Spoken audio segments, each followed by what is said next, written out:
We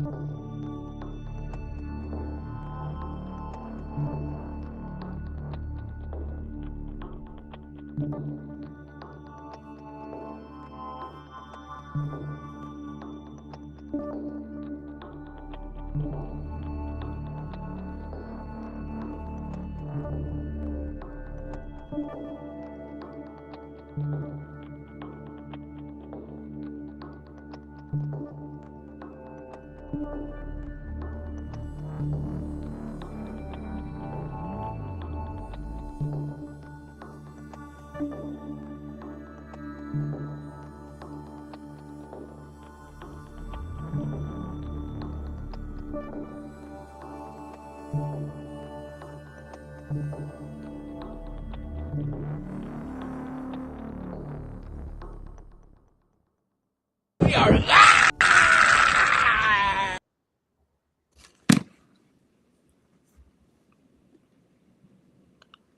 Welcome to the Uncle Jimmy and Cousin Donnie Show, sponsored by the Beacon Tap, Signature Transportation Group, and Cut Shot. Cousin Donnie, how you doing, man? I've been seeing a lot of you lately. Probably too much for me, honestly. Dude, I'm doing well. The herd right now would not be happy with Uncle Jimmy. Got my hat on backwards. Not a good look. The goal for us is to get the herd on our show, okay? Colin Cowherd? Yes. He is now in Chicago. Maybe I'll just go and stand outside the Big Ten Center and just maybe run in. What do you think? I love it. I think that would probably, if they see a crazy person like you outside there, they would definitely sign you up. Right? They might call the cops. Well, but no. You know what? Hopefully we will start every show with them telling us about the hat backwards, because he hates the hat backwards. And so maybe it'll get to him eventually that we wear the hat backwards just to aggravate him. What do you think? I love it. Go ahead. Do it, Jim. I know you've always got some big ideas. Yeah. Up your sleeve. No, things are good. I know we did the Cut Shot show on Sunday, which went well. So shout out to Mike Heinrichs for coming on and talking about all that stuff. If you guys want to check out that show, that was linked last week, and we still have free shipping, I believe, on anything if you use our code UJCD. Yes. Yeah. But we got a fun show tonight. We got a couple things to discuss, and then we're going to get into a lot of people's favorite person in softball. There's only a few people that hate the person we're bringing on, and I will mention one person that I know that hates our guest tonight. How do you hate Santa Claus? For people that haven't seen him, it will be a jump scare when he comes on the screen. Oh God, yeah. It goes from a lot of handsomeness to straight Santa Claus. When I saw it, I was shocked. I thought it was a horror movie. But then we're going to talk about some pitchers in the game, which is my favorite thing to talk about. But first, we do have a couple things to talk about, Jim. Why don't you go ahead and start us off by talking about this? Yes. So, pull it up on the screen.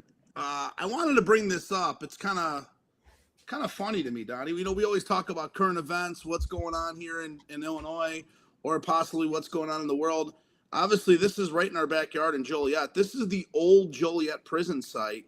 They are actually building out a baseball field, and they're actually going to play a minor league game in there, which is the Joliet Slammers will play on the prison site in Joliet, which I think is a pretty cool thing.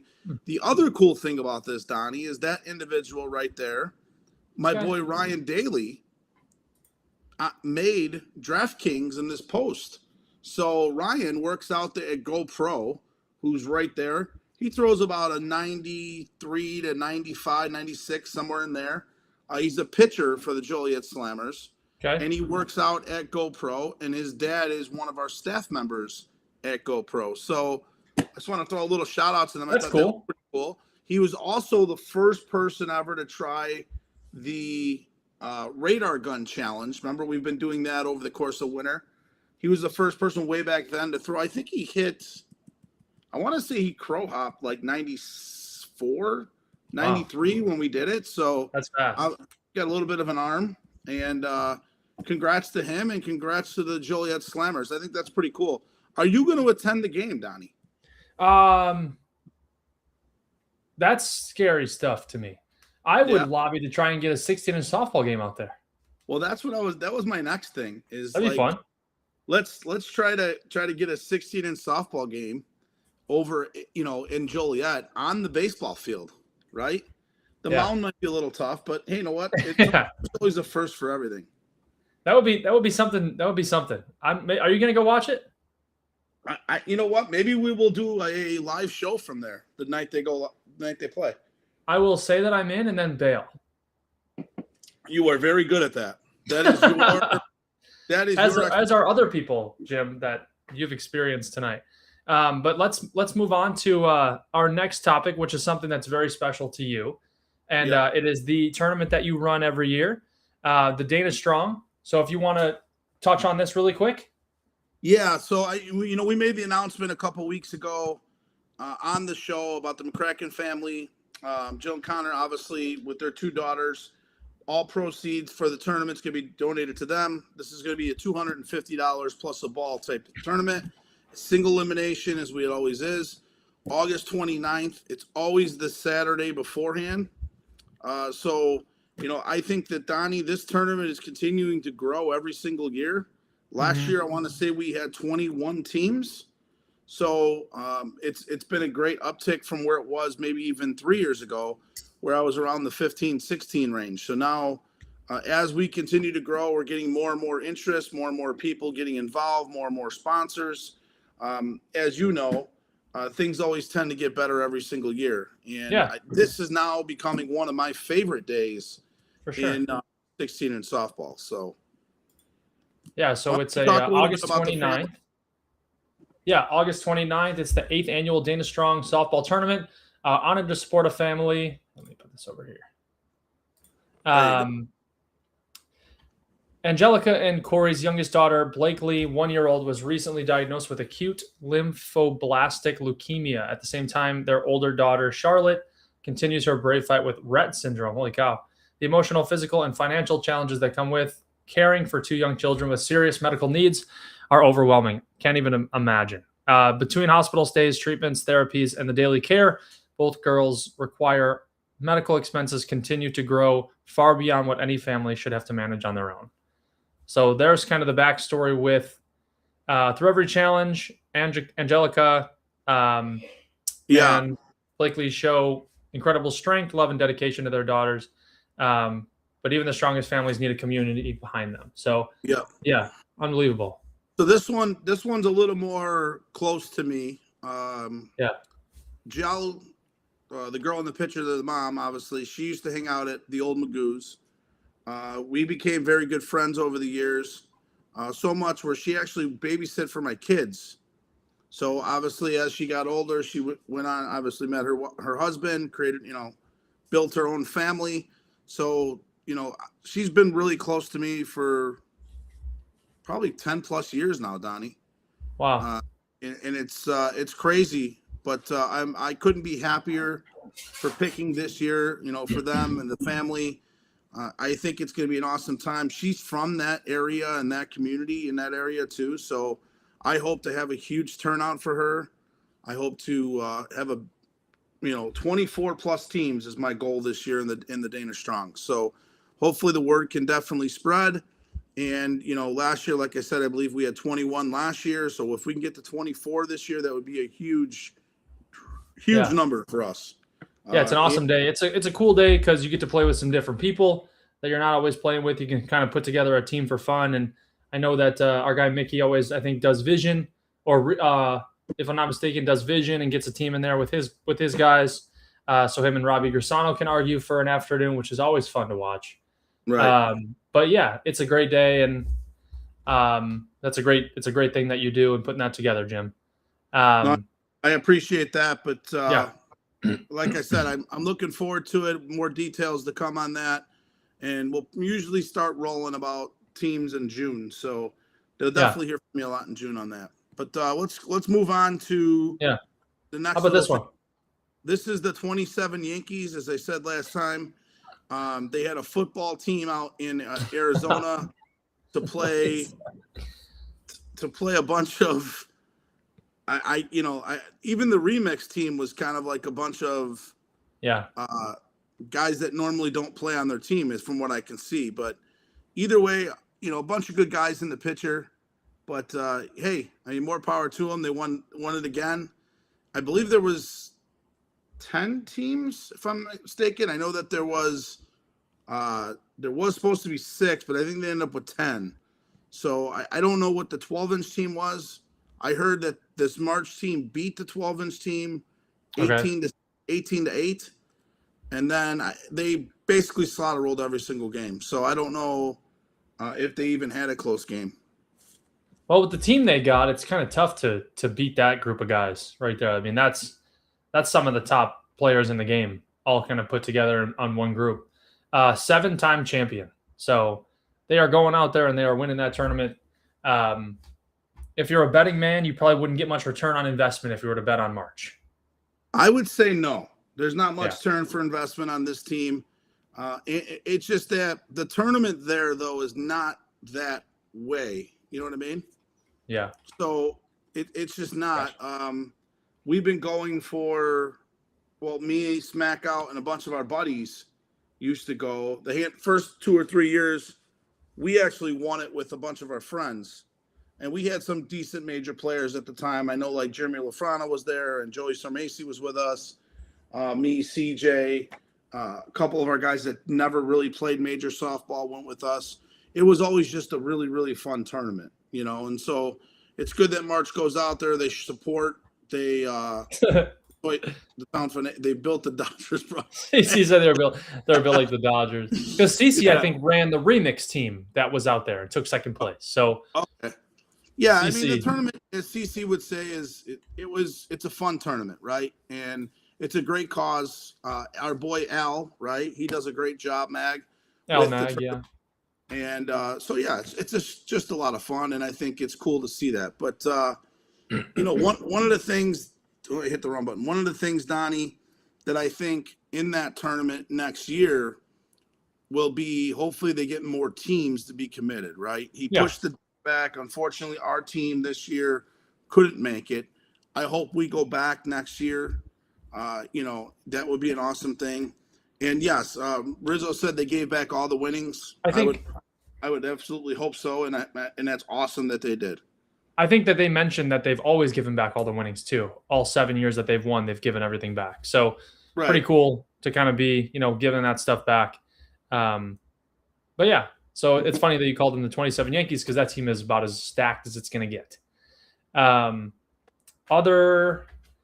things you don't really have. Arizona, absolutely. Yeah, man. What about the guy we're about to bring on the show? Well, he's got that stupid grin on his face right now, right? And before we bring him on, though, okay? Before we bring him on, I want to go down to just real quick. I'm going to click this. I'm going to move down a little bit. I got to get to his video. You know what video I'm looking for, right?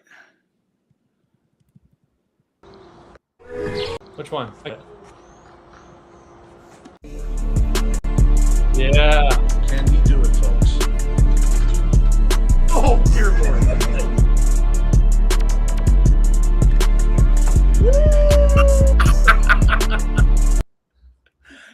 That's good, man. That is so good, dude. And the best part about that day, Donnie, before we bring him on, the best part of it is we were knocking on the door, and they got a picture of it, okay? We're knocking on the door to get in, and that poor girl that was in there, God knows what hit her, right?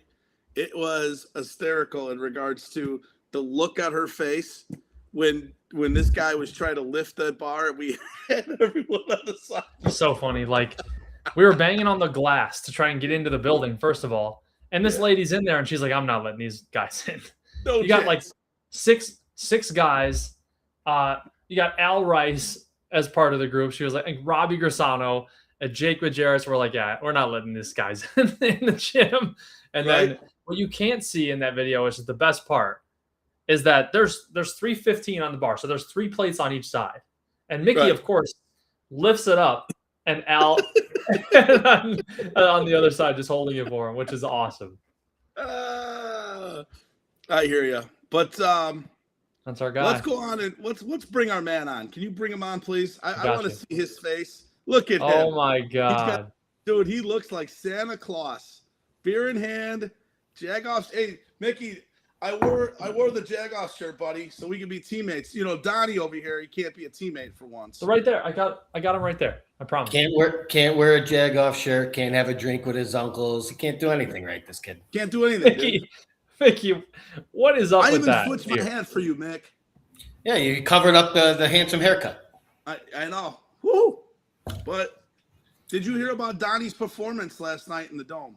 I did. That's what Nate is posting right now. He wants to know, hey, Jimmy, Ralph, did Donnie Rollins finish the game in the mound yesterday? No. No, they did not. Absolutely not. But he'll rank himself as number 1 in the top 10 pitchers, I'm sure. Is that signature team that was ranked number 1? Did they lose yesterday? We lost. We lost. We did lose. Our number Steve 1 and the boys. Couple guys in the number 1 didn't perform like number 1s. Hey, good thing it's only the Dome, my man. Nobody counts the Dome. Right. Preston said, I didn't know Santa was the guest tonight. Chris Rieger said, favorite player in softball right there, Mick the GOAT. And then Mick the GOAT.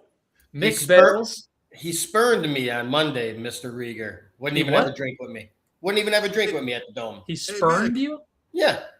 You don't know what spurn means? Cheers, Mick. Cheers, buddy. Give me a little cheers. Donnie can't do that, though. Donnie, hit your jukebox. You drink juice. And then, of course, your dad is watching, of course. Yeah, he texted me. He was upset it was starting a half hour later.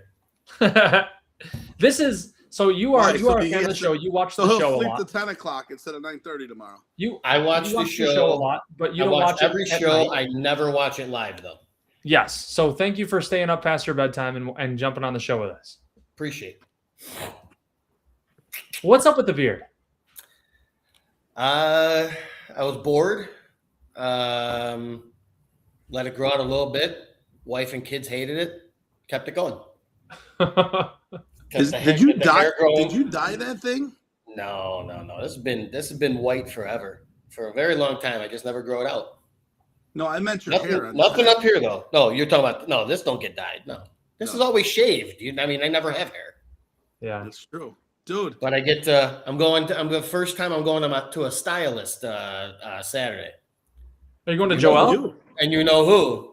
Mago's Styling Cave. Yeah. So I told him I'm a blank slate, whatever he wants to do. Oh, I hope he gives you a faux hawk. I haven't had a real haircut in 35 years. What does your job say about that beard they are surprisingly okay. We had depositions all week. I had to greet guests and everyone, and no one said a thing. A couple people were scared, but no one really said anything. So, but Mick, before we get into the top 10 and everything, I want to say thank you for the sponsorship for the tournament that we're running. Why don't you talk a little bit about your company, what they do? Let's give them a little praise on the show because, hey, let's face it, we get about 10,000 views a week. Give them a little praise in regards to, what they do, and maybe someone that's watching can use them in the future. Yeah, I've been there for 26 years. Okay. A boutique firm downtown, Ford and O'Mara. Michael Ford and Brian O'Mara are brother-in-laws. They're the partners. Michael's father, Kevin, started the firm and handed over the reins to the son and the son-in-law. A lot of commercial litigation, contract law is basically what our law side is. We have a real estate division as well. They are insane. They do like 45 closings a month. They're a beast. And you know what? I usually don't ask them for anything, softball wise. But I thought that this was a good reason to ask and try to help you guys out and getting what you're trying to get started going and help out any way I can. Yeah, no, I told you thank you when you told me what you did. I gave you a hug and a kiss when I saw you in the bowling alley. So that's the way we think of each other, Donnie, unlike you. Thank you. Well, Donnie's got to show up to something to get a hug and a kiss, Right, exactly. That's a good point. I hate this show. Oh man, but Donnie, if it wasn't, I told you, man, if it wasn't the truth, it wouldn't be funny. Fair. Thanks. We mentioned that. Yeah, I said before you came on that not a lot of people hate you or dislike you. However, there is one person that hates you. And do you know who I'm talking about? There's way more than one. Someone that's connected very closely to me. Your mother. Oh, well, your mom hates you. Yeah, my mom. But to be fair, she hates Uncle Jimmy more. Yes, very true. She loves my father, but Loves. every time you show up to a field, she Genera. looks around to see if I am there. And you are. When I am, I see the change on her face. Like the poor woman is going to have a horrible rest of her night because she has to see and hear me. Yes. Yeah. That Loves is your true. dad. Hates for some reason. I don't get it. Hates you. Why does she hate? I think it has a lot to do with the fact that I just talk a ton of shit to you. And you're the baby boy, man. I mean, right. Shane's the good son, but you're the baby boy. That's exactly right. That's spot on, man. That's spot on. What does your fiance Donnie say about Mickey? Does she have any comments about Mickey? I don't think she's ever met Mickey. No. Has she been to the games with your mom? Not many. Okay, then. But yeah. But thank you. Unless I get invited over for Portillo's for dinner, I guess I'll never get to meet her. Mick, I've actually had the pleasure to meet the future Mrs. Rollins. So I don't know if she's a fan of me either, but that's okay. Jimmy, not many people are. Thank you. And is it gonna be Mrs. Rollins? I was positive Donnie was taking her last name. We talked about it. We're doing a hyphen. A hyphen? Okay. Yeah. Oh, really? No. That makes sense. Nice. Well, that's enough about me. Let's talk about our guest.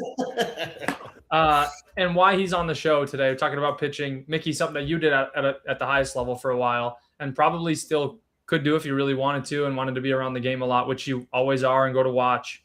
What do you kind of miss the most about the major side of things, if there's anything? Yeah, I mean, there is a little bit. I mean, sometimes the super seriousness of it sometimes gets to me. I guess it, people have always said, because you weren't playing at with the top teams and here and there. I had my 1 year. I had my 1 year with Signature, but I mean, for the most part, it was always my guys and trying to be that team that knocks off the top teams.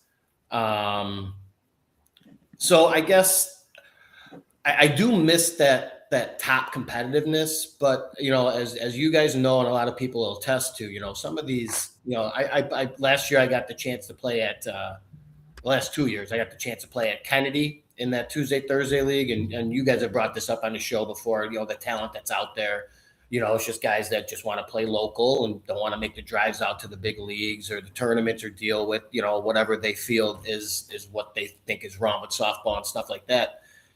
And those games are super competitive.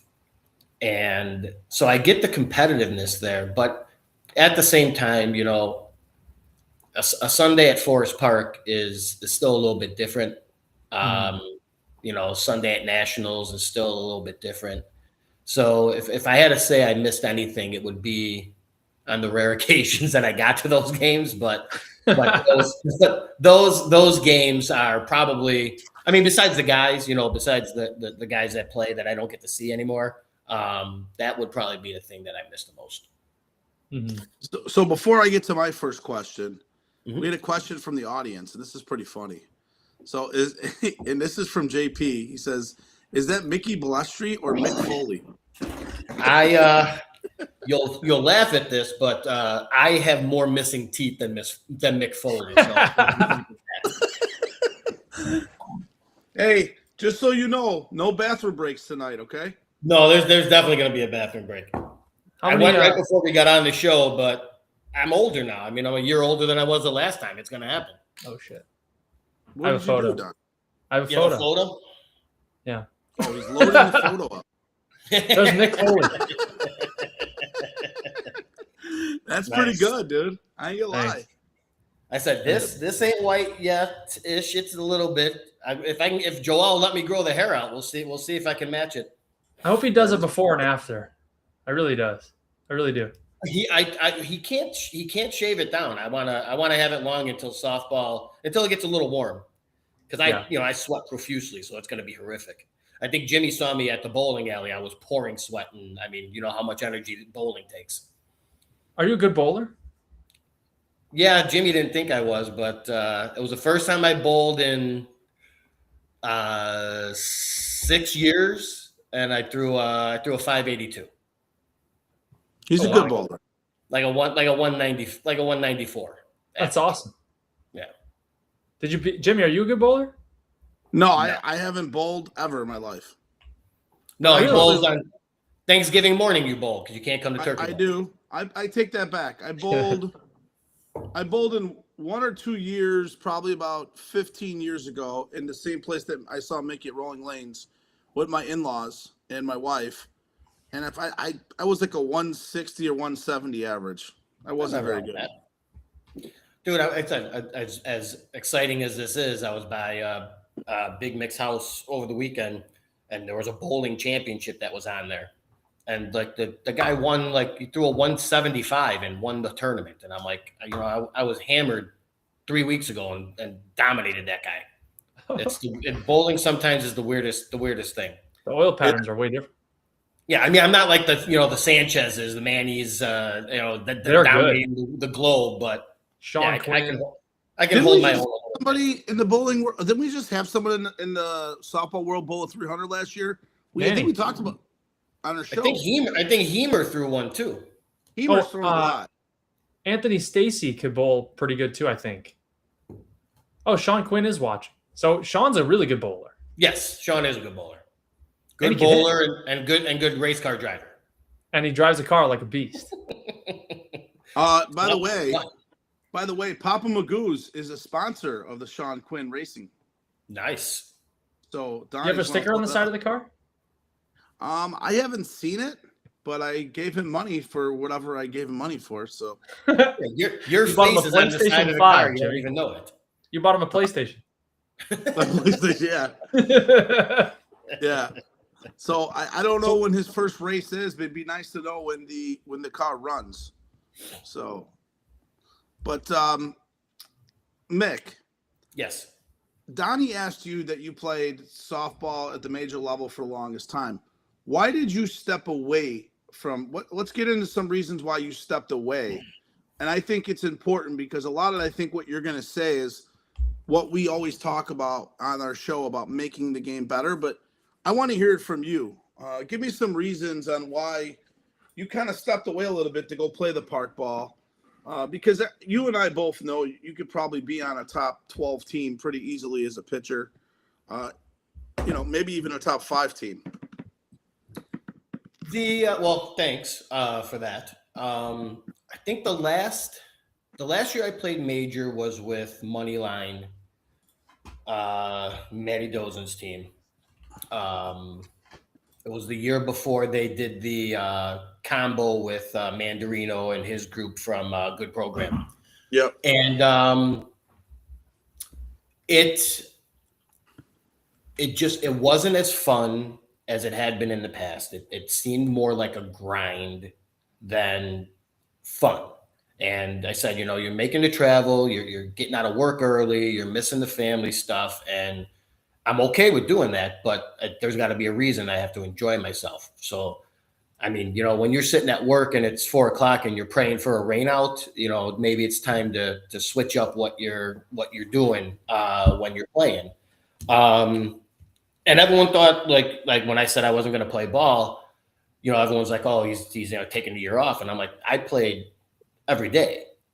Just at lesser, Donnie sees me out there. I said, I mean, even last year, I said, I just turned 48 last week.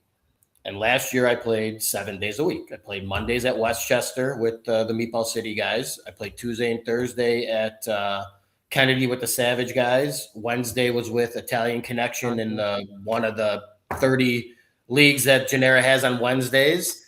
Friday's the old man 39 and over league that I get Jimmy to come out to once a year. And then Sunday, double headers at Mount Greenwood with Savage. And then, I mean, as you guys have talked about, there are so many charity tournaments and pickup tournaments now. Like, I didn't have many weekends where I wasn't playing. So it wasn't for the lack of playing. It just, I needed to take a step back and enjoy myself a little bit more. And I thought that the only way to do that was to get rid of the serious nature of it. And I said earlier, I said, sometimes I think that the major level can be too serious at some points. Like, I've heard guys like Timmy, Nate, Duff is a big one on this, where, like, you know, we're enemies on the field. You know, Donnie will test this. His signature has this thing. You know, we don't talk to the other team. You know, we want to kill them. You know, after the game, we'll have a beer. And I'm like, that's an hour of my time where, you know, you're kind of telling me, like, don't enjoy myself. I enjoy myself talking and bullshitting and stuff. And I can be competitive while doing that. So I had to find a way to find that balance. And I did. And it's one of the main reasons why I haven't tried to go back. I've had conversations, not with the top teams, but there's been teams that have reached out. There's been teams I've reached out to.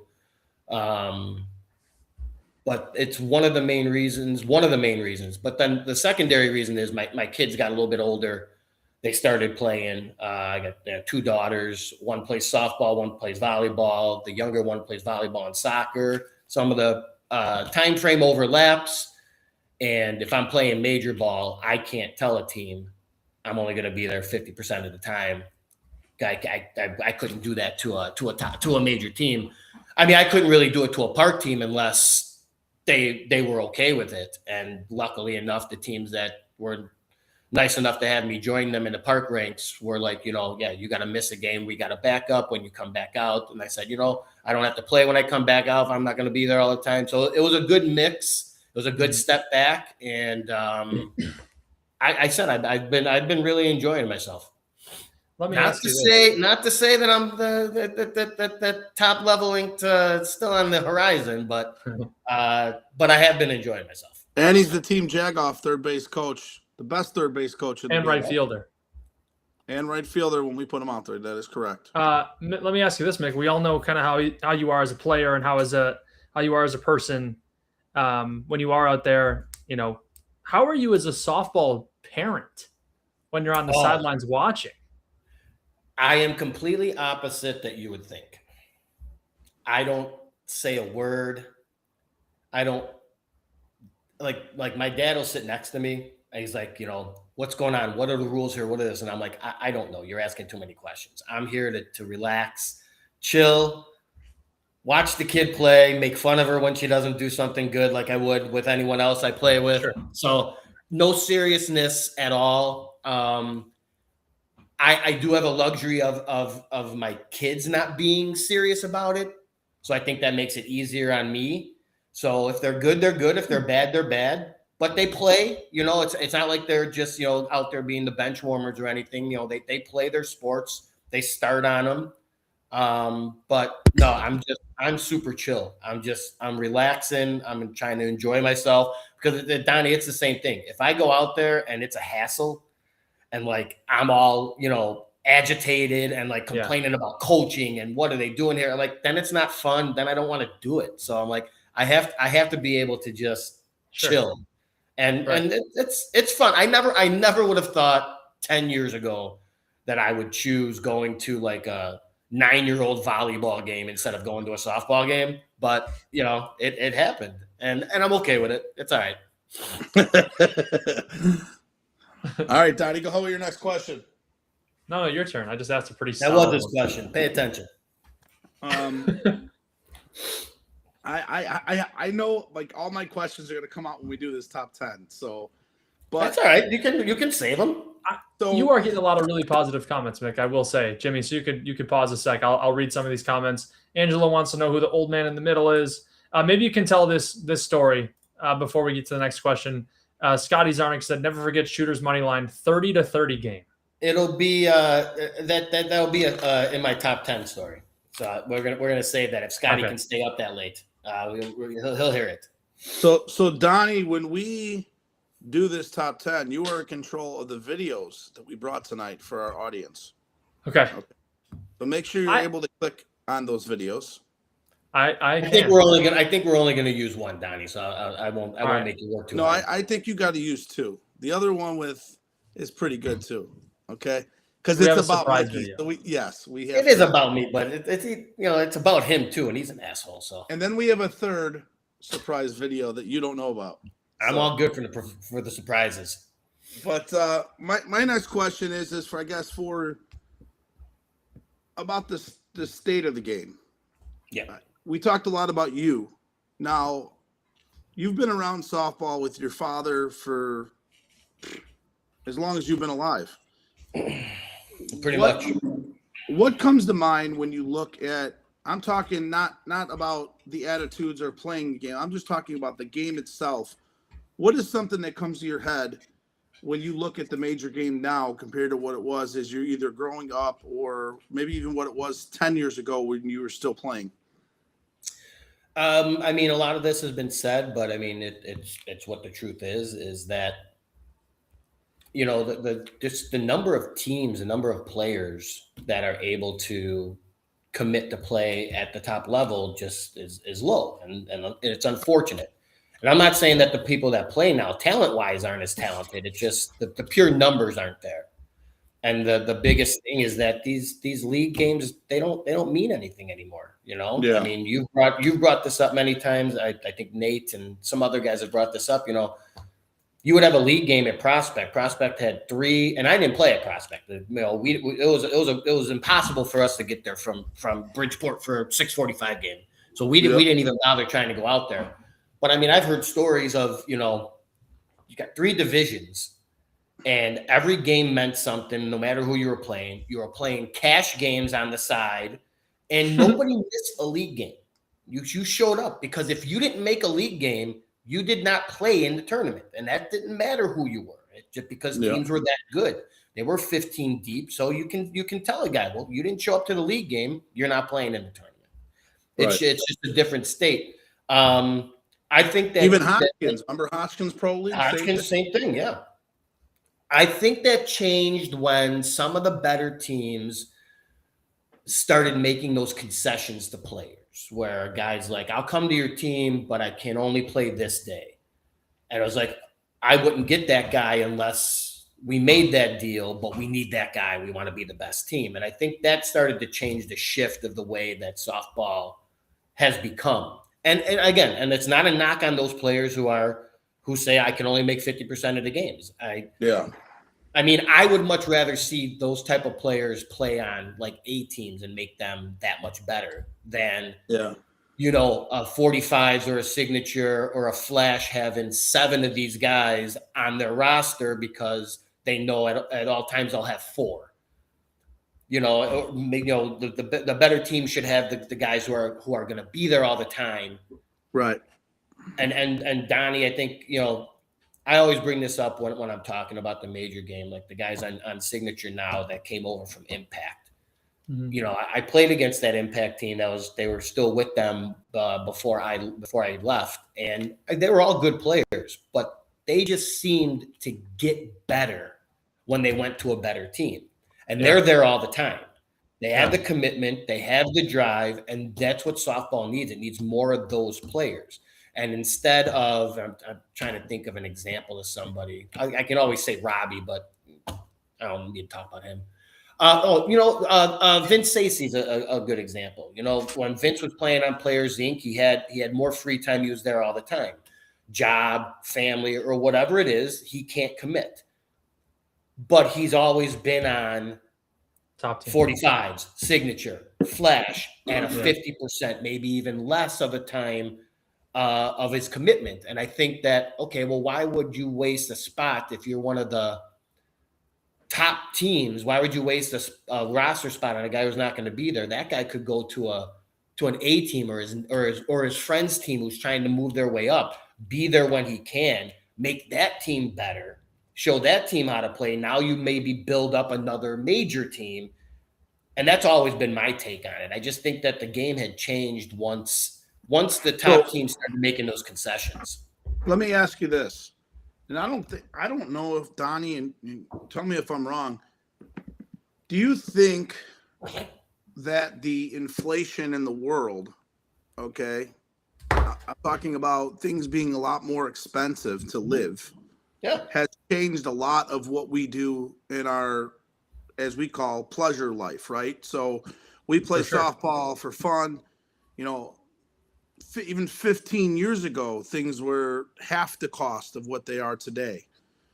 Do you think that has a lot to do with it too? Because, I mean, you know, back then when you were growing up, a lot of the mothers, they didn't work, right? So, you know, nowadays it's very few that don't work. Mm-hmm. Okay. So I always think of this because it's never really talked about, but it is something that has impacted our game because of the way things. I mean, it's just what's the fate? I mean, it's $400 plus to play in a lot of these events, and you're only guaranteed 2 games. Qualifiers, as much as we hated the qualifiers, are 125. Yeah, you know that's all they were. You know, the only tournaments back then. The only tournaments that cost anything higher than that was the state tournament, which you were forced to play in. I think it was like $300, and then nationals was $400. Everything else was affordable for anybody. Yeah, I want to say inflation 100% for but not only for like just to do things that food. And here's the thing, like, okay, so guys used to duck out of work early, go play some softball. Now guys are like, I'm going to take that OT and miss the softball game. And that's just the way life is now. So I said, I mean, everyone says commitment. I say commitment too. We don't have a way to fix it because it's different now. So, and I understand that, but it's just unfortunate because it does affect the top level of the game. Yeah, that's a good point. I never thought about like the actual logistics of playing softball and that it is just expensive to be alive. You know, it costs $80 to fill up your tank to go to the games. Correct. And then, you know, you got to pay for food and you got to pay for everything, and you don't get paid to play. It's coming out of your own pocket for everything you do. Yeah. So that's a really good point. It's something we never talked about before. Yep. And Mickey, you're getting wise in your old age with that beard. I bring that out in people. I bring the smarts. You're like a wizard with that beard. I could be a wizard with this beard. I could be a wizard. Yeah. I don't know. It's just something that I thought of. And I'm thinking, like, you know, that makes a lot of sense. Like, we have to. That's my guy.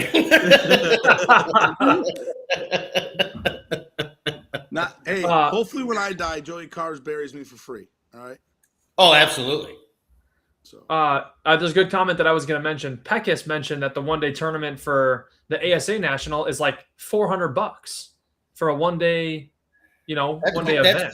That's Padilla's spring fling. Every flyer that's been put out, it's jumped. Yeah. So I think it's $385 and a clincher, which is like $20. It's like, hey, don't mess with Staples, all right? Look at you guys love Staples. He's there. He's a person. He does things. He's all right. Yeah. Well, Jimmy, this might be a perfect time to transition to something. Okay. Speaking of Staples, yes, and our guest tonight. Yes. So don't bring him on. A special. We have a special video sent in wishing you a happy birthday, happy 48th birthday from fucking Staples. Jesus Christ! And it's one of your guys who will be in the top 10 tonight for pitchers. Donnie, play the video, Donnie. Cue the video. Christ. Your birthday, happy birthday. It is your birthday, it is your birthday, it is your birthday, happy. Donnie, play it again, Donnie. It's so How awesome great. is that video? Christ. How awesome is that? Play it again. I'm fucking crying. Donnie left. Oh, he was so man. upset he left. It's gone. Play it again. You can play this as much as you want. Your birthday. What's here? Oh, technical difficulties coming up. Hold on. Play it, Jim. There you go. Don't worry. That's why. Your birthday. Your birthday. Happy birthday. It is your birthday. It is your birthday. It is your birthday. Happy birthday. Oh, Jesus all right, Christ. Donnie. Bring us back home, Donnie. Bring us back to the big screen. Oh, that is good, boy. That is funny. And congratulations to CJ. He had his obviously second. That is baby beautiful. not that long ago. So it was a classic video that was sent to me a while ago, and I haven't played it. And today was the perfect time. It was, yeah. I said 48 last week. So That's so fun. hey, make sure you plug Nick Mione's softball tournament in Worth. I know it ain't 500 on a ball, so you plug that too. I want to say it's Nick. Can you put your cost in there for everybody to see it? I know that Nick's running a tournament in Worth at the Park District out there. I think he's got 5 or 6 teams so far that are in that. If I'm not mistaken. Unfortunately, it's the same day as Cinco de Mayo. Really? Yeah. And what is Nick doing again, Donnie? Let's talk about that. He's doing a tournament out at Worth Park District. He's trying to start something new. Nick, if you want to just put a little bit in the comments, that'd be great. We could show the comment on the screen. What is it about? Is it a 16-inch softball? Yeah, just a regular like early season tournament. When is it? May 2nd. Nice. So it's $325 a team. So yeah, Francisco runs his Cinco de Mayo at Melrose for A teams that week, the same day. Yeah, but Nick will probably get a lot of Southside teams, which are not going to play. Great. And he might get some major guys. Yeah. It's just, I told you, man, like we talk about those Kennedy and Mount Greenwood teams. They don't play softball all the time. They just pick their times when they play. They don't play every open weekend they have. They have lives. They have girls. They have things they got to do. So I get it. It's not easy to get the Southside tournaments up and running as much as you think. You're 100%. Double elimination one day, just a fundraiser for the park, trying to bring softball back to the park. That is a bunch of memory of my dad. So a bench, yeah, they got a bench that they put his name on, like they have at Forest Park. Some of those. Very cool. Yep. Well, Nick, if you want to send us a flyer, we'll gladly share it the whole month of April for you. I had no idea. I did not see that. So thank you for bringing that up, Nick. Yep. Donnie, go ahead with your next question. You know what? I could talk softball with you. I could talk softball with you forever. Don't get shy now. Come on, let's go. So you played for Signature for a year, and you played under Sal, of course. I would love to hear your best Sal Milazzo story. Interaction, argument, something during a game that happened between you two that why you only maybe played there for a year could have been, something to do with that. But what is the best story that you've had with Sal Milazzo? Well, or how many mound visits per inning did you get?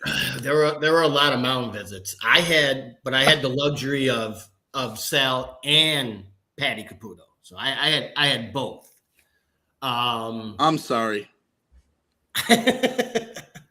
I have one that I gotta save, but okay, but it'll be a good one. But it's all right. I got something else. Okay. I butted heads with them only because I was asked to come on the team. I thought I was asked to come on a team because of how I pitched and what they saw from me. But when I got there, they kept wanting to tell me how I should pitch. And I'm like, I kind of feel that is not productive. And I'm not saying that I wouldn't take advice from them. They were both very accomplished major pitchers, but advice and telling you what to do, I think are different.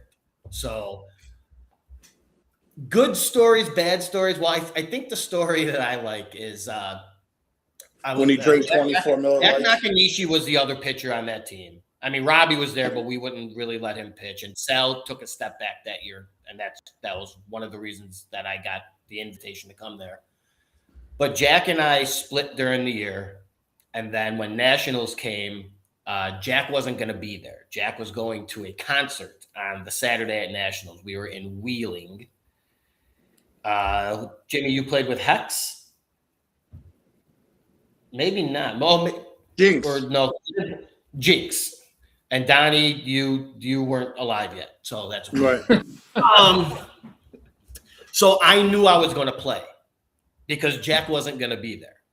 Mm-hmm. So Jimmy was there for this night, the night in the hotel lobby. That was the mods. Yeah.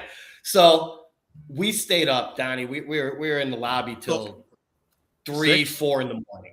And the game started at, well, I went, yeah. I mean, Moji and Rich were playing dice till 6:30 in the morning.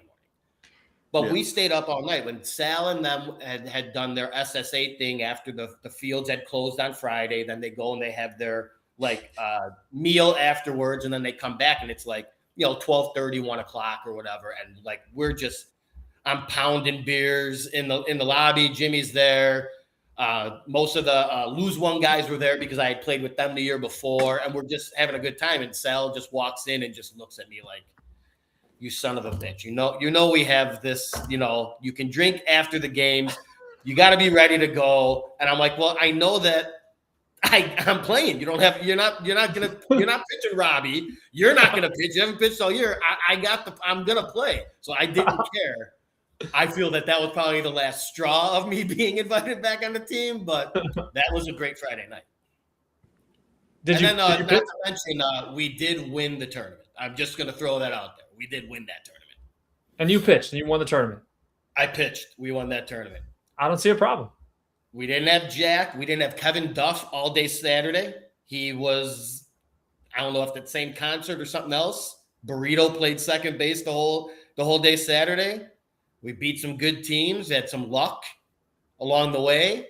Yeah. People always give me shit about that because we didn't play the 45s or flash in that tournament, but we beat the Psychopaths in the championship, and the Psychopaths came from California with 10 guys.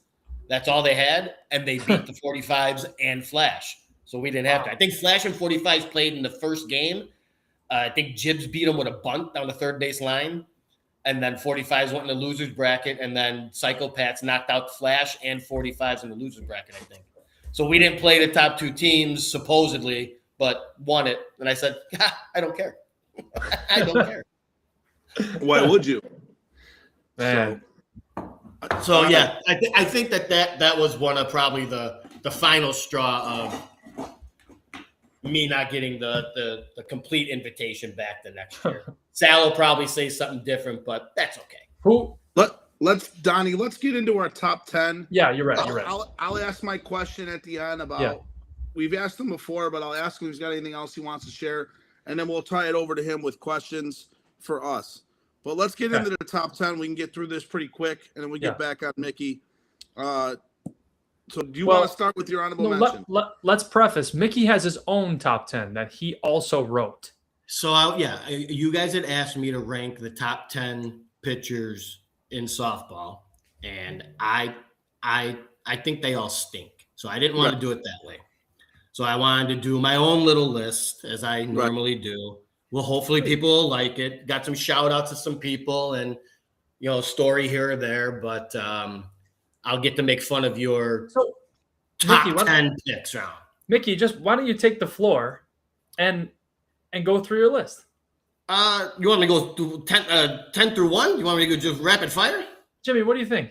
You know what? Why don't you do your list first, and we'll do our list after that, and then I'll be honest with you. After I'm done with my list, they're probably going to just log off, and you're just going to be talking to yourselves about your boring ass list. I'm just going to throw it out there. It's going to happen. All right. Well, here. So my honorable mention, and I wanted to throw him on my list because he's no longer with us. So rest in peace. And that's Josh Bardney, Josh Lester, King Josh, Chocolate City, Josh. Okay. I think I prefaced this with you guys earlier. First time I ever seen him was in Blue Island. He was pitching for Chocolate City against my Vision team. We had no idea who he was. He wouldn't wear a glove. It was a glove tournament. He wouldn't wear it. He would pitch and then walk towards the batter, strutting, high stepping, weirdest thing ever. Yep. He got Big Mick and our 4-hitter Pat McAvoy to foul out in the first inning. And I'm like, this guy's amazing. And then he ended up playing with the Hood in one of the Nationals. And I got a little video here. I don't know if anyone's people have probably seen this, but I don't know if any other pitcher in 16-inch softball has ever had a music video made about it. So I'm going to see if this will work. Just show it to us. Perfect.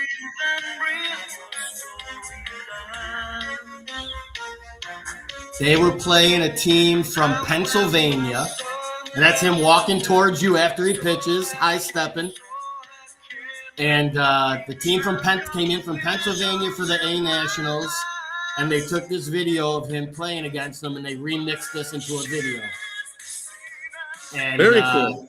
Yeah.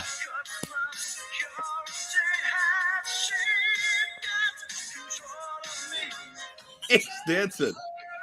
So I had a couple battles with him at Washington Park when I played with Unleashed. He was a super cool dude. Loved the game. Was a pitcher's pitcher. Like just tried to do everything he could to throw you off. And, I remember him. Yeah, and it was he was a cool dude. At the pitcher's list, I always think of him. So that's my honorable mention. Donnie. We'll as we go through the list, let's give ours too. I don't want to. So my honorable mention goes to my boy O'Malley and Bobby Ronald, the only pitcher to throw a no-hitter or perfect game at Forest Park. So I think he's the only one. I don't think there's a second one, is there, Mick? Say that again. No, Bobby Ronald. I believe he's the only one, right, to throw a no-hitter at Forest Park.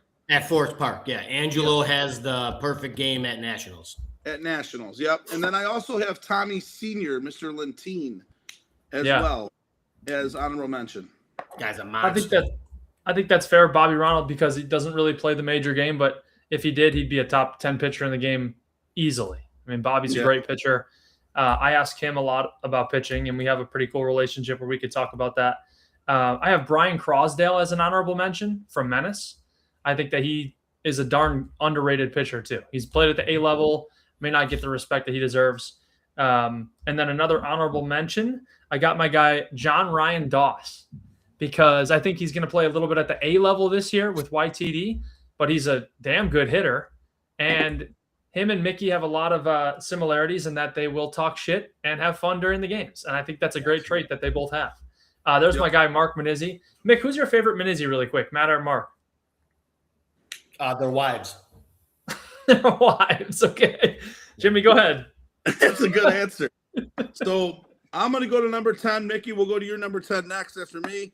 My number 10 is two people. I have Hector, who was on Goodwood. I believe is playing on 40 Deuce. 40 Deuce. And Brian from Menace. I had a chance to play Menace a couple times last year. I think he is definitely an up-and-coming player, and he wears a fantastic number. Just so you know, number 29. Mick, go ahead, Mick. Who's your number 10? So my number 10 is Timmy Korenkowski. First and foremost, because Birdman is very upset at you for not having him as number one of the top shortstop in softball, Jimmy. Well, to my defense, he did not play shortstop last year, but I did have him in my top 10 at short center. To my defense, Bird has no idea what the hell he's talking about, so it doesn't matter. The Birdman, baby. Timmy pitches on the 39 and over with on my team, and he'll play center field or left field when I pitch, and he will scream at me for every ball I throw. And then when he pitches, it's slower than fucking molasses. He's just Plus, I've never seen a guy actually eat himself into the pitching position. Like I've never seen that before. Most guys will just end up getting there when they get older. Like he ate himself into being a pitcher, which I guess I got to give respect to. Yeah. Good point. So that's Mickey's number 10. Donnie, That's my number 10. I have Hector from Goodwood at number 10 because he has the intimidation factor and that he talks a lot of shit, and then he will kill you with his hands that are registered as lethal weapons, which is true, by the way. I like talking a little shit to him because no one does. So I like giving it to him a little. We don't want to die. Right, but that's all right. Go on. Donnie, go ahead with your number 9. Number 9, I've got just kind of started to the major level last year and came from Sauce, plays with Hex. I've got a good friend of mine, Brian Sloan, at number 9, and hit really well for Hex last year too. And another congrats to him, just had his second kid last week. Go ahead, Nick. Number 9, everyone's favorite, Rich Hennessy. Oh my God. Rich Hennessy at the end of his Crush career was an emergency pitcher for Big Nick's team. But if you ever ask him about his pitching stories, he will tell you that in Marshalltown, in the Nationals, Roadrunners were beating Crush 12-2, and Richie Hennessy came in and retired 9 straight players. And I don't know if that's a claim to fame for being a Hall of Fame pitcher, but if you ask Richie Hennessy, it is. And he was the best pitcher on that team. So he's my number 9. Okay. My number 9 comes from one team, so I'm able to list 2 guys here again because they split half the time. And that is Jack and Joe Caputo. So they come in at number 9 for me. Both guys, I feel they split games. They're on and off every single game. Jack does a really good job of just throwing strikes. And then Joe, I feel, is a little bit more of working the batters and things like that. But they come in at number 9 for me. Number 8 for me. It's hard for me to say this, but you got to look at pitching in regards to 2 steps, offensively and what he's kind of becoming on the mound. And so I put Robbie. I put Robbie at number 8.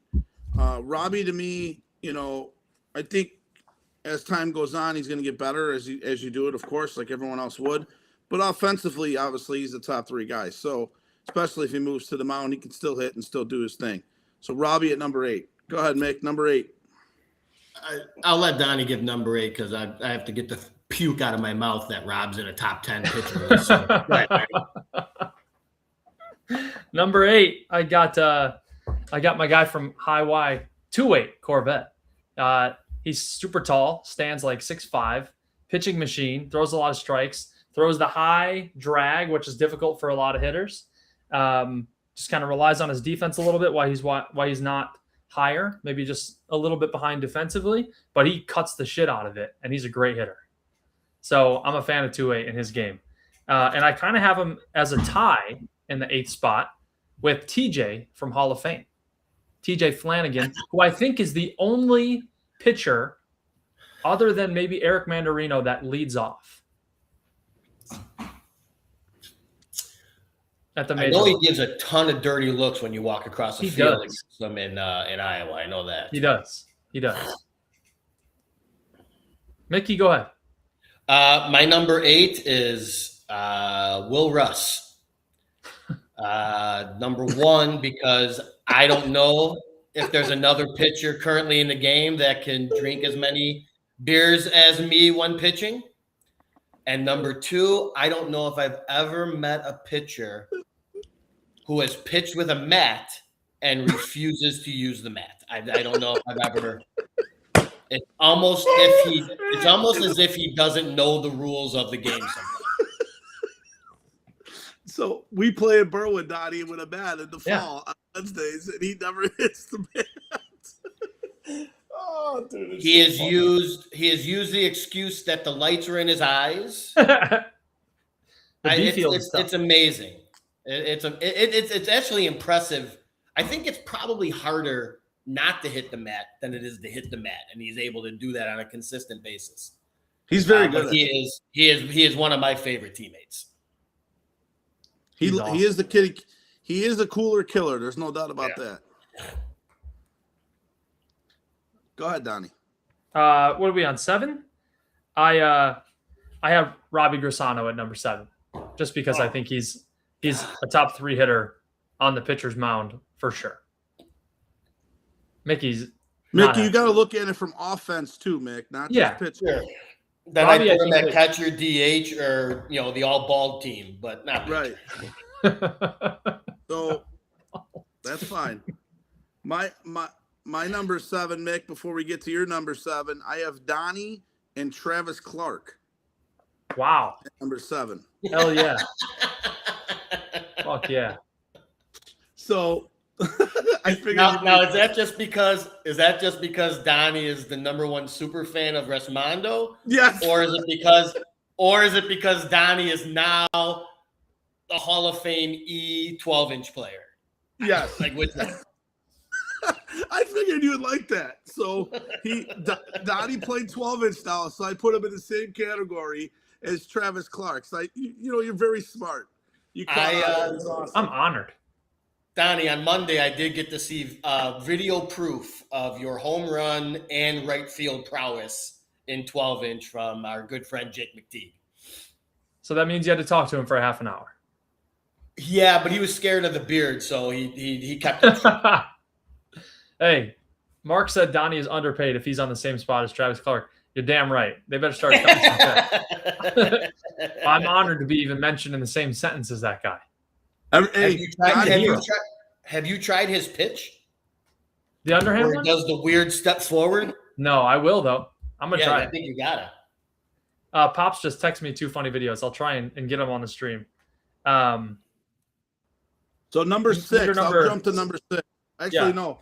Mickey, you're at number 7. Who do you got for number 7? So my number 7 is a little bit of a downer because I wanted to have the video for it. But my number 7 is Jeff Funnison. And no one's going to know this man's real name. His Great Bread Mick. Good job. That's not English. But he's known in the softball world as Pirate. Pirate pitched for the Grasshoppers, pitched for Wallace, pitched for Creators, and he had a little run with a team called Smackout when they won one of their 35A nationals with a major team. And during the year, Pirate was backing up CJ, and Pirate was talking shit about how terrible CJ was. And Pirate challenged him to a fight and said, if I win, I get to start. And CJ accepted. And they went out into the alley of the bar, and Pirate choked CJ out. And then the next game they had, CJ started. So he backed out of his deal. But I will always remember Pirate for doing what everyone else wanted to do, and that's choke out CJ. This poor guy sends you a telegram wishing you a happy birthday, and then you say that. Pirate. I mean, come on. Why did they call him that? Pirate Pirate is still in the Oak Long League in the fall, by the way. I've ran into him a handful of times. So yes, I saw him last year. I don't know why he's called Pirate. He always wears a bandana.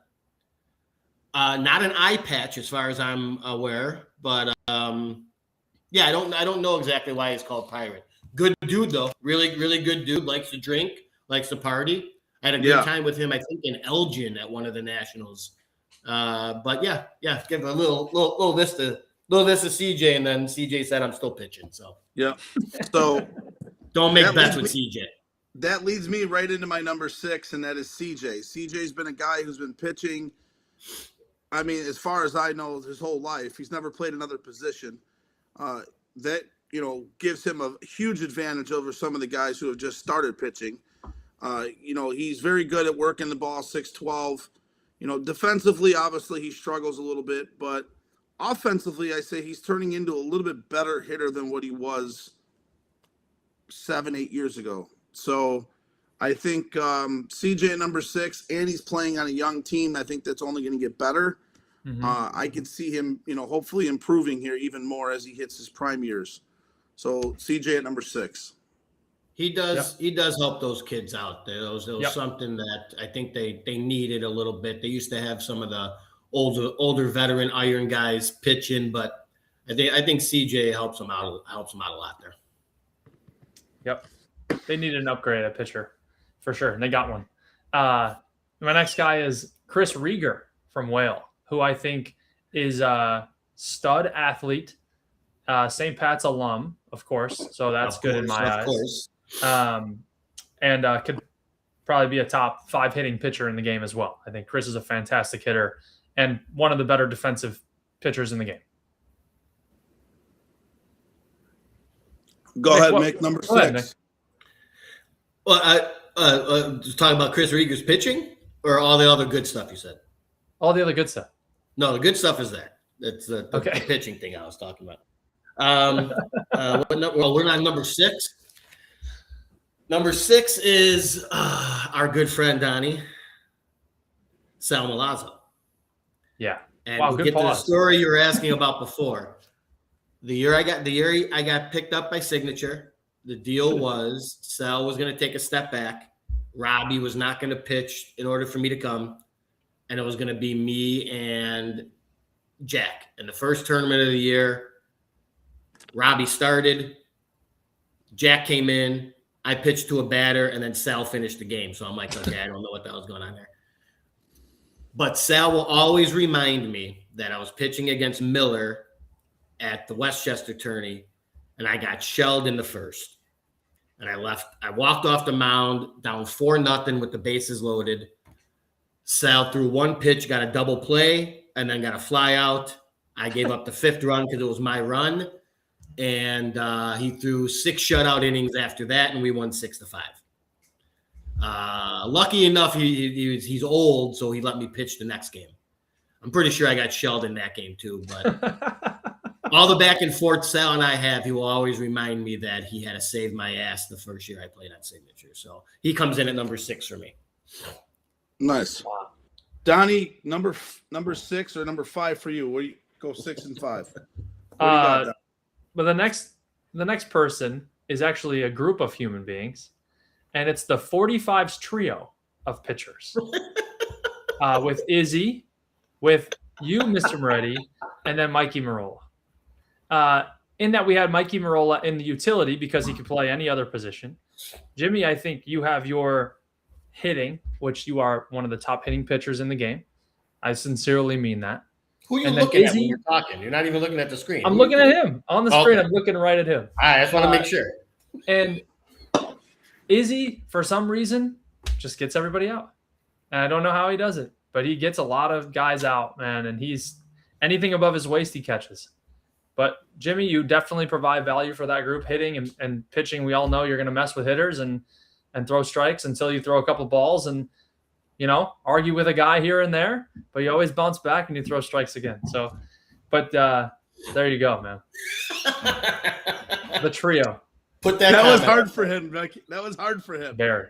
Mick, who do you have at number 5, Mick? Well, I kind of was on the same line as Donnie, except I picked the only starting pitcher on the 45s. I picked Izzy Sanchez. I said, first of all, I am fully convinced that Israel Sanchez will be the only softball player ever to win Forest Park, a 50 and over Nationals, a 60 and over Nationals, and a 70 and over Nationals. And I think he will do it looking exactly the same. The man doesn't age. It pisses me off. He'll never have this. This won't be him. Pisses me off. But you have to give credit to a guy who runs a top softball team, top program, decides to pick up 2 pitchers in the offseason and then say, I'm still going to pitch the big games. And even the games he doesn't start, he'll be like, you know what, you take there, but I'm going to finish this game. And you have to give credit to that. That's confidence. That's what winners do. That's why he's my number 5. Perfect. My number 5 is Brian Sloan from Hex. I think this guy, he wouldn't even been in the top 10 before he got to Hex. I think last year was his breakout year. I hope he continues to get better for that team. I know that they didn't win any tournaments last year, but I felt like with their pickups, the other 5 or 6 guys that he brought to that team as well, Nick Asano and some of those guys that he brought in, I think it's only helped Hex both defensively and, quite frankly, offensively a little bit too, with guys being there more consistent. So I have Brian Sloan at number 5, and I hope that he continues to get better for my boys. Brian's a good dude. Unfortunately, I haven't gotten a chance to see him really pitch at the major level. I left when he got the Sauce guys stopped and he came up there. First time I met him, he was playing first base for the Creators in Iowa Major Nationals. Coach brought a team out there, and I'm like, I don't even know who this guy was, but he was hitting the shit out of the ball. Big Mick was actually pitching in that tournament. For Creators? I'm saying for the Creators, yeah. Mm-hmm. And Brian's a cool dude. So I wish him luck in the season. Yeah. I have a tie at number 4. Shocking. Because I like CJ a lot. CJ's my guy. And we already talked to Who is he tied with? Me. Drew Lighting. I'm just kidding. Drew Lighting. I think Drew is awesome, man. I'm a big fan of Drew and his game. And he's another really, really good hitting pitcher. Yep. He doesn't bat leadoff though, right? He bats in the middle. He does. In the middle, right? No, he bats 1. Okay, well then he's not. Then the other guy wasn't the only pitcher who bats 1, Donnie. I didn't want to spoil it. Get your shit together. I didn't want to spoil it. Jimmy is pretty upset. He's still thinking like fucking 5. God damn it. No. I'm waiting for your number 5 so I can say. Oh, I'm up now? Number 4. No, I gave my 5. Or your number 4. You want my number 4? Yeah. All right, he's going to be a little upset he's this low on the list. Who's that? But I can't put him any higher. And that's Bobby Ronald. And the reason I can't put him higher is because he's my wife's favorite pitcher. So he can't be any higher than this. He is the only guy to ever throw a no-hitter at Forest Park, but he also is the only guy to throw a no-hitter by himself. No help by anyone on defense. No help by them scoring 10 runs in the slaughter rule. It was almost like you were playing the old Nintendo game RBI Baseball, where you pitch and you run with the same guy and you make all the plays. That's how Bobby Ronald's no-hitter went. And he's also the only pitcher that I know that wins popularity votes in order to stay on teams. And unfortunately, they've always been against me, and then I have to leave the team. I don't know if any other major teams have votes, but I've been voted off 2 teams, and Bobby Ronald's won both of those votes. So that's why he comes in at number 4. He can't come in any higher. But he has the biggest arms of a pitcher, and he is very good looking. Yeah. Maybe that's why you got voted out. You ever think of Well, that? only if my wife was doing the voting, but she didn't vote. Right. So number 4 for me is TJ from Hall of Fame. I think he is somebody that kind of makes Hall of Fame tick a little bit. And he's their go-getter. I believe he leads off for them. He, kind of controls. I mean, he gets wild a little bit, but most guys do anyways that pitch now. And he is somebody that I think does field his position. And like I said, he kind of makes that team tick a little bit. So TJ comes in at number 4 from Hall of Fame. I love that. Donnie, who do you got? I'd like TJ a lot more if he would have any fun ever. I'd like Good him a lot point. more. Yeah. All right. Yeah, you're right, man. He does seem very serious all the time. Great guy, super kind. Even sitting at the bar, I was at Papa Magoo's with those guys all night that one night. Like the guy didn't crack a smile. I'm like, just dude, wants to win. Mickey, this is coming from the guy who he runs a podcast with me, and he can't even say hi to me on the field. I can't. Yeah, that's They true. won't let me, He's not allowed though. and I don't want to. That's well, you're learning, right? You can say that now. You're learning. I don't want to. There I'm you learning. go. That's a lie, Mick. You know he does because he's laughing and smirking underneath as I'm Because burping. it's only funny if it's true, right, Nick? Correct. Number 3 is Jack Nakanishi for me. Just because I also think he's the most incredible unlimited arc pitcher I've ever seen too. But him and Joe Caputo together, 100% top tier number 3. Nice. Mickey, who is love your Jack. number 3? I'm gonna need help with a video here. Okay. We are ready. What is the video? Which one? This one. Steve Batnich, folks, just showed up in Arizona. Oh, look.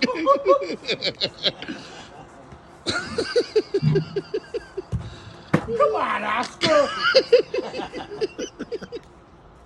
That's really funny. Oh, fuck. So I don't know if I want to say it's Steve Batnich at number 3 or if it's Eric Stretch Panic at number 3. But any chance to put that video on any list, any podcast ever, I will take that advantage and do it. Dude, that was a good video. I ain't gonna lie. It's unbelievable. The funny thing is that Stretch started to pitch a little bit when he went to the park leagues, and I got to play with his team Mint in the Papa Hops last year. And That didn't go very well. All this man kept saying is, I hate pitching. I don't want to pitch anymore. I don't want to pitch anymore. So I'm like, yeah, it sucks. It's not fun. It's not really fun. You know what's funny about pitching is that when you win, there's no credit. You can hold them down to 2-3 runs, does not matter. But dude, as soon as you lose and as soon as you give up a couple runs, it's all your fault. You played this guy here, you pitched it wrong, you did this. It's like, dude, really? Yep. What about the 47 errors I just watched? You know what I mean? That never comes up. It's a very unthankful job. Yeah, I know. One of But my, you know what? You learn as you get older not to say anything. You learn to kind of just work on the next hitter. One of my favorite guys in softball who doesn't play major ball anymore, or else he would be a top 10 pitcher. Sean Keane told me when I first started playing and pitching, I was like, Sean, I'm trying to improve. What can I work on? He said, it's basically like you're a politician when you're a pitcher. When you lose, it's all your fault. And when you win, you're on a really good team. And that's how pitching is. And that's an unbelievable piece of advice that I got from Sean. And I always remember that. So Jimmy, it's so funny that you just brought that up. You're 100% right. Yeah. Oh yeah, I agree. All right, so go ahead. Number 2. Your number 3. Your number 3, Donnie. Who was your? That was Jack Nakanishi and Joe Caputo. My number 3 is Drew Ladick. So, Drew, obviously, I think he took a step up last year. Obviously, with winning major nationals, he was the main guy that whole weekend. I do know that he does not pitch all the time on that team because he does have to play other positions.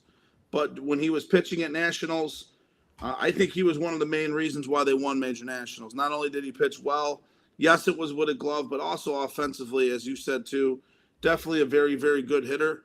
Someone I really enjoy to hang out with. Great person, great beer. Awesome dude. So there you go, Mick. Mick, who's your number 3? Or number? I wasn't. Stretch as Steve Batnich was my number. Okay, what about number 2? My number 2 is the love of my life on the pitcher's mound. I play on a team with this guy any day of the week, even though when he's on my team, he usually doesn't even bring spikes because he doesn't even want to play. And that is my man, Joey Carbs. Oh, Joey Carbs. Now, Scotty Zarnick brought up the story, and it was the one time I felt so bad for Joey. So for a couple of years, Joey he literally would say, I just want to be on a team. I don't want to play. I just want to be on a team.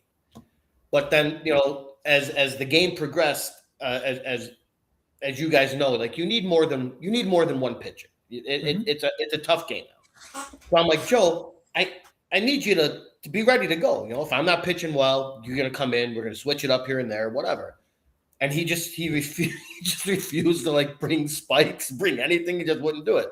So finally we got him to do it the 1 year on Moneyline. And we're playing shooters in the Melrose tourney.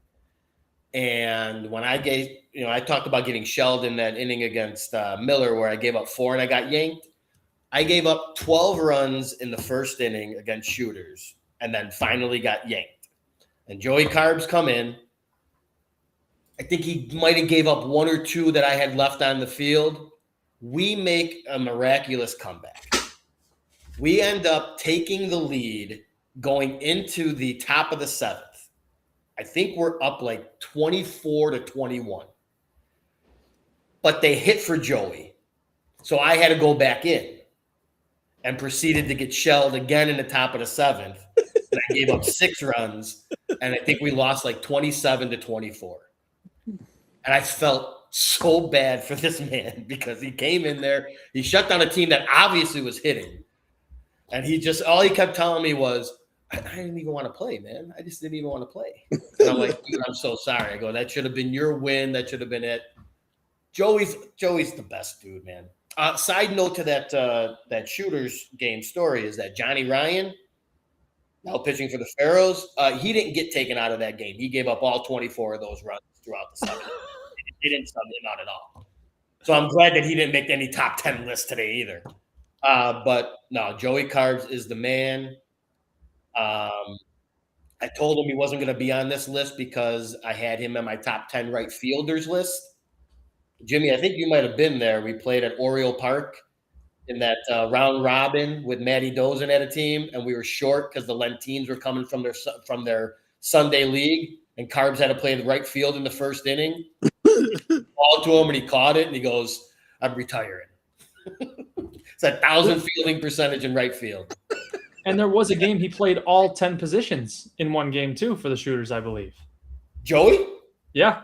Oh, that's sweet. He told me about it last night, actually. He was out helping coaching. And he mentioned that he played all the positions in a single game one time.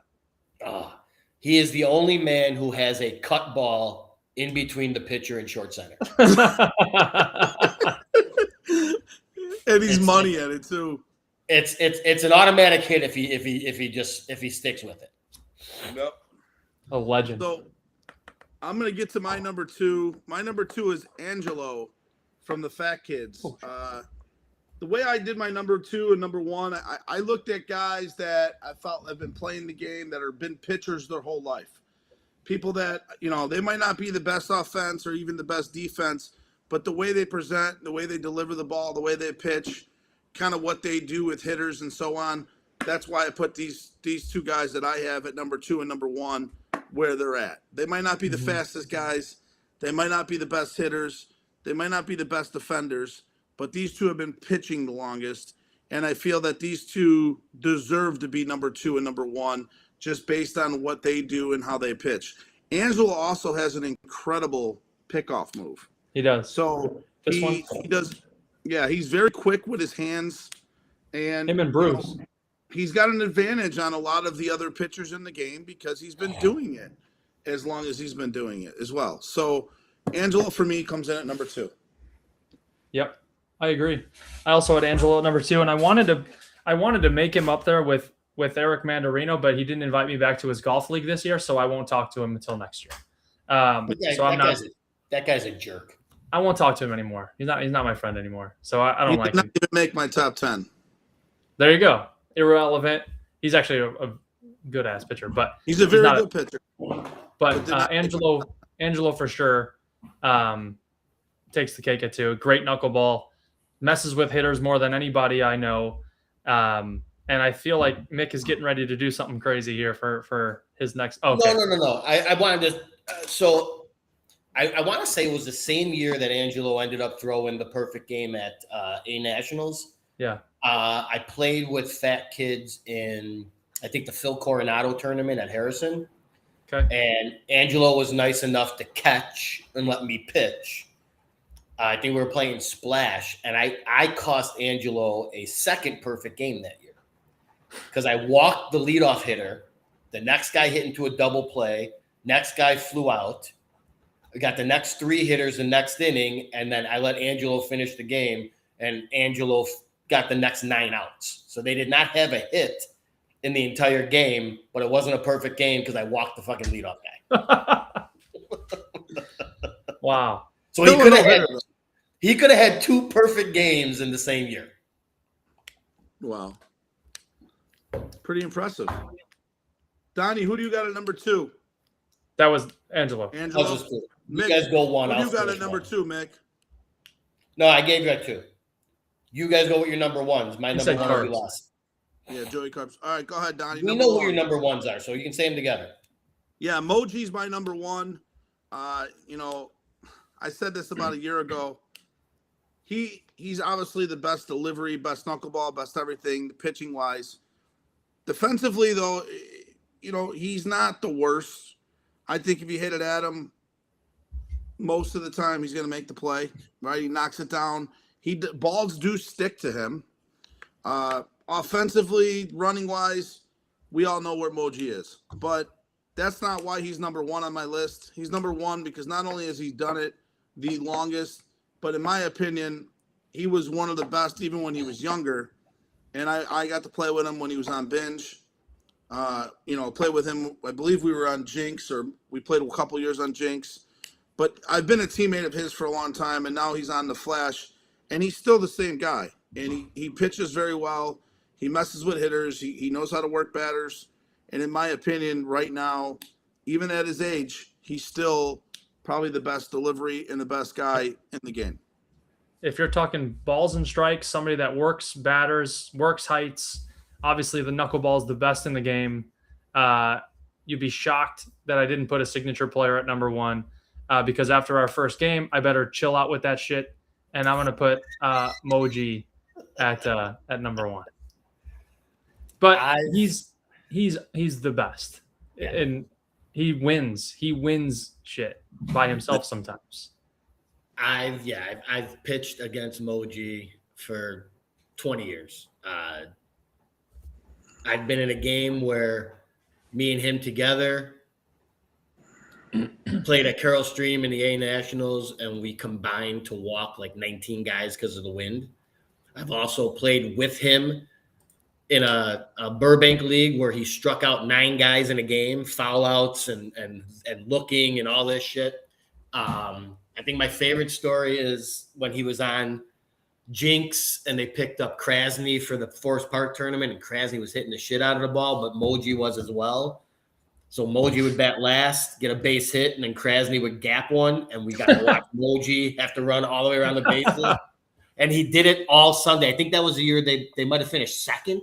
Yeah, that's when they lost. That's when they played. And it was because I picked up my wife from the airport. She had a work trip, and I said, "You want to stop at the Forest Park on the way home to watch the finals?" She's like, "Yeah." And we got to watch just Moji, and Krasny's like right up. Like by the time you got this in between second and third, Krasny's like right behind Moji, and you see him fucking trucking.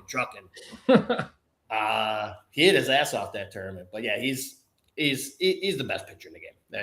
There's no question. Yep. So I'm not getting away without showing this video, and then we'll get. I didn't give my one yet. I didn't get my number 1 yet. Go ahead. I thought you said Moji was your number 1. No, Moji's your number 1. Okay, who's your number 1 after you just said it was the best pitcher? Well, if we're talking about best pitchers, top 10 list, number 1, there's only one. Oh, and that's Big Mick. Ah, I love that. I mean, that's easy. Nice. I like it. 71 last week. Still playing here and there. Yeah, I mean, no, there's a man who's done almost everything. He's missing that one ASA national, but he's got everything else. Played forever.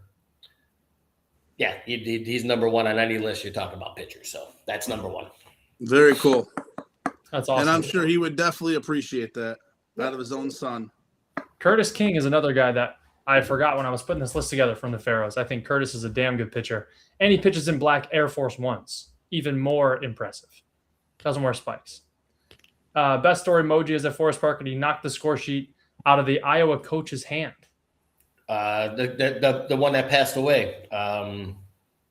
For CJ's? Cap? Okay. No, shit. I feel bad that I don't remember his name. I'm terrible with names, though. Somebody will get in the comments. Yeah.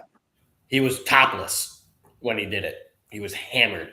He walked all the way. He was on the first base dugout. He walked all the way over to the third base dugout and slapped the shit out of his hand and just walked away. During a game? Oh yeah, it was like during a game. Oh yeah. Yeah, it was CJ's. Yeah.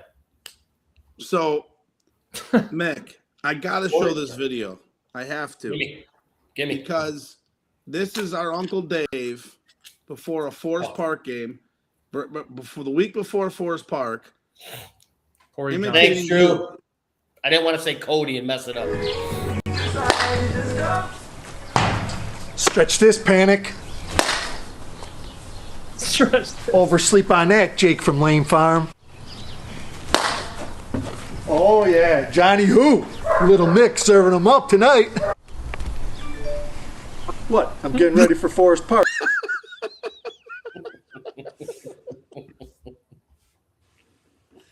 Oh, that is great, dude. The only funny thing that man's ever done in his life. What? I'm getting ready for Forest Park. That's classic. That's my Uncle Dave. That's why that is Uncle Dave. That is Uncle Dave. I love Uncle Dave. That's an amazing video. Nick, so that leads me to my last question. I've asked you the question before. Yeah. I'm going to ask you again. Has anything changed in your answer on how we can make softball better moving forward? No, I think it's a combination of like 50 things that have been said. Okay. I think the biggest thing is just that things need to change. Right. Not because they're bad, but because they're stale. Yep. You never get someone to stick around to do stale things. It just needs to change. That's all. Just a combination of things. I think the last time you asked me this, I wanted more charity type tournaments because I feel you get more people that come out to those. You always talk about playing in front of fans. Yep. Dude, how many people are sitting at that final game at the Dana Strong? No one cares who wins. No, they don't. But they're there. They're there the whole day, and they're sitting. And you know what? Playing in front of it is cool. Even the year I got kicked out, it was cool. I love it. So I think the charity stuff, you throw it in there, tie it in. I think you just, man, I'll be honest with you. I mean, the way that softball's going, if the circus 30-38 things works out, man, just get rid of major leagues. Just get rid of them. Yeah. Put your team into a fucking park league and just play it. Like these major leagues for the money, it's not worth it. No one wants to be there. Like, you either got to figure out a way to get people to come out or just scrap it. Just get rid of the idea. I don't know if playing in park leagues for major teams would be a good idea. I don't think much of those park teams would like that. But I think what would be fun is you get to play with your friends during the week, and then you go play with your tournament team on the weekend. Just like what the kids do now, right? They play, with their teams on the weekends, their travel teams. So it would be really cool. But we just got to change things up. I think what you're doing this year, and like I said, I mean, whether or not they want to admit that they're listening, the SSA is listening. Yeah. And it may not be listening directly to you and Donnie, but it's listening to the people who are coming on your show, which is what the point of your show was. Right. And that's proven by the fact that they've made a single elimination tournament this year, which never would have happened. Never would have happened if it wasn't talked about on your show. It wouldn't have. Right. Now you're going to run your tournament, and that's going to be the round robin with the single elim. Yeah. Now you're going to have at least 4 different tournaments in the year instead of just 2. It will be all no glove and then the glove. Now you're going to have 4. You're going to have the double elim, no gloves. You're going to have a single elim, no glove. You're going to have your tournament, and then you're going to have the glove tournament. That's 4 different tournaments. Yep. You talk about reasons why Iowa wants to come down for more than one weekend a year. That's a reason. They're going to come down. So change is there. I like it. It has to keep happening. And as many people have said, if it doesn't work, you can always go back to what it was. But there's no reason not to try different things. So that's it. That's what I think the game needs. No, great. Donnie, anything you want to? So, Mick, this is the part of the show that really you quick. ask us questions. I have one thing. Mickey, Okay. what you do really well, I have to compliment you. You draw one hell of an audience. There's never been more comments, and we have 100 people watching right now on the live video. So I always have to give you the compliment on that. And Well, that you bring a lot of people. They, for some unbelievable reason, they really want to hear you talk about softball, and I know exactly why. It's like we talked about this earlier. Like their seriousness. Like I love Nate. I do. Nate's top 10 list on the shortstop was boring as hell. It was too serious. Like have some fun with it. You're rating guys who are your competition. Throw some in there. Don't just be bland. And he's not always bland. He's a shit talker. We all know that. Who? But get on the show, have some fun, make it entertaining. People. I'm assuming they came on here to see what crazy shit I was gonna say. Well, that's and they got it. And they got it. That's it. Yeah. But we've had guys that have never commented on the show before that have commented tonight. So we appreciate you for being an aid to that. And also I the appreciate comments you guys for, having me on. Of course, guys that are chiming in, and just being a part of the show, like Curtis King. I've never seen Curtis King comment. I didn't even know he watches. I love Curtis King. Now he's commenting. It's like it's just awesome to see the people that chime in and want to be a part of it. I played against Curtis King in Bridgeport 21 years ago. The Pharaohs came into McGuane Park and played in the league. And I had my Ball Busters team from just a bunch of no-name guys. There was a bunch of guys that came over from Washington Park, Pharaohs, Outcasts, Solutions, Dog Pound. So I actually met a lot of these guys so long ago and didn't even really know it until I started playing major ball and started to see him again. So what do you think this is? 33, some asshole. I didn't see David Davidson, aka Timmy Kornikowski, tonight. He must be sleeping. He texted me earlier. He's sleeping. He told me. He said, what time's the show start? I'm gonna go to bed. Yeah, 8:00. Oh, you were on that text feed. Yeah. So Chris Downs just put that you look older than your dad. So I don't know how good that is. But either way, Mick, this is the point of the show that you ask questions for Donnie and I. You have to ask at least one for each of us. That is the rule. So go right ahead with your first question. I have the same question for both these.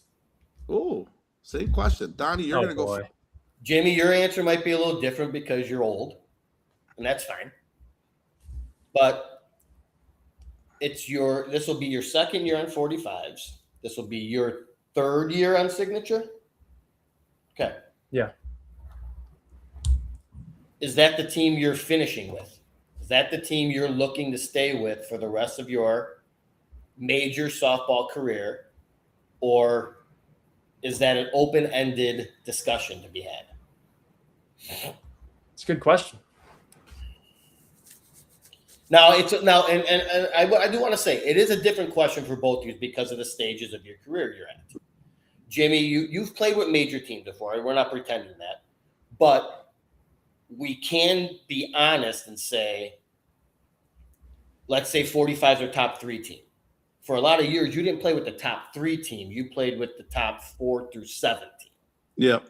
Because even the OBI team was a really good team. But until you won Forest Park, you didn't make that jump, So yours could be different. Donnie, you started young, got to the top 3 teams, let's say, real quick. Yeah. So those are two different aspects. But what do you think? I love being on Signature, and I would love to play for Signature for as long as they'll have me on the team. Bruce said I'm going to get cut, which is hilarious. However, in the same aspect, I would love to run my own team. With all the people that I know, I would love to run while playing. Of course. Oh, I can tell so that you way right I can now. finally play short center like I want to. No, I would. I would love to. I would love to play with Signature forever, just because I really enjoy the people on the team. I would hate playing against a lot of the guys on the team. I'd hate playing against Spencer. That would suck. It's like my best friend. So I want to be with them and Marky and those guys. But I want to run my own team. Truly, I think it would be something that I would use my connections and try to put together another major team and a top major team at that. Interesting. For me, I would say I'm going to retire. So I don't think I'll play on another team. I think that my 7-year-old who, I don't want to be that dad that says, oh, your kid's the best and all that other stuff. He's very good at what he does for his age. And I think I'm going to have a lot of fun with him. And I think my time in softball is going to become a lot more, or I should say a lot less, and a lot more limited in regards to the time I can actually be there. You know how I am, Mick. I'm very similar to you. If I'm going to commit to a team, I'm going to make arrangements to be there 99% of the time. There's going to be 1 or 2 games throughout the year that I just can't make, but I'm there 99% of the time. And and the other thing too, I want to put out there, whether I'm playing bad, whether I'm playing good, because I know a lot of guys in this game, they play bad and then they don't want to show up for weeks. I'm not that guy. Right. When I play bad, I'm still trying to go out there and give it my best to show, I can get out of that, right? So I have a little bit of a chip on my shoulder for this year. I'm going to be a little bit more motivated, I think, than I was last year. I built a business, as you guys all well know. I had a lot of things going on last year. My mind maybe wasn't necessarily as a new team. This year, I feel a little more confident going into this team. I know what I'm getting into. There was some things last year, let's be honest. A million people have asked me about it already. Some things bother me, how the team was run. Izzy knows that. But outside of that, we have had a tremendous relationship. I get along with all the guys. I love the guys on the team, to what Donnie says. I think that this year, I hope that we could kind of gel a little better and maybe get more guys to hang out. And, it's a busy team, though. Like, guys got kids. I mean, I understand that. But if I can hang out and spend time at the parks, there's no reason why those guys can't hang out and spend time with the team. So my little guy, Jakey, he is now playing 5-6-year-olds. He's a 4-year-old. I was saying he's only 4 though, right? Yeah. Yeah, he's going to be playing locally here in Lamont. So he'll be doing that. So my schedule is it's going to increase a little bit over the next couple of years. And Jakey swings it too. He's just like Jackson. So I think that I'm going to be pretty damn lucky to have 2 of them for the next 10, 15 years of my life, watching them play sports and really enjoying it. So, yes, could I be around another couple of years? Sure. But I don't know. And I would say that unless the 45s kind of throws me off the team for whatever reason, I would say that I'm probably going to end my career with the 45s. And I understand that, but throw a little wrench in there. Okay. Let's say this is your last full-time season. Then I wouldn't be on the 45s. Okay. Well, I was gonna piggyback on top of it to say, would you be one of those guys that once your commitment level wasn't there, would be one of those guys that go down to an 18 to help them out? Well, as I said earlier, as you know, on the 45, well, at least somewhat for certain guys, at least, if your commitment level is not there for the 45s, you technically don't play for most guys, not all guys, but most guys. I haven't been a 45 my whole life, so I don't think I'll have that courtesy to just show up half the time and play when I'm there. Especially when they're battling and doing things that they have to do. When they're short, yeah, absolutely. But to your point, if that was the case, I would probably go play like with an Impact, or I'd go play with, probably an Impact, or But you wouldn't go so far down to try to. If I'm still able to compete, right? If I'm Right. I said the competition and it's a slippery slope. I get it. I understand. Yeah, I still think that I have another year or two in me that I can give a major level performance, if you would, you know what I mean? Like I can have a game or two. I think it's all in your mind. I think it's more in my state right now. I think it's more about being just positive, right? And just being confident at my age, not thinking that I'm getting older, right? I think that creeps in people's heads. So I have to get that. You just accept it. You just accept it sometimes. No, yeah, I get it. And you grow out your beard. I feel I could still get a hit every time when I'm up, right? It's just being more confident about doing that. And as time goes on, I think that's the big thing, right? Yeah. Even Angelo. I know Angelo and I've been talking to the Fat Kids. I love those guys too. That's another team that I would highly consider if that was the case.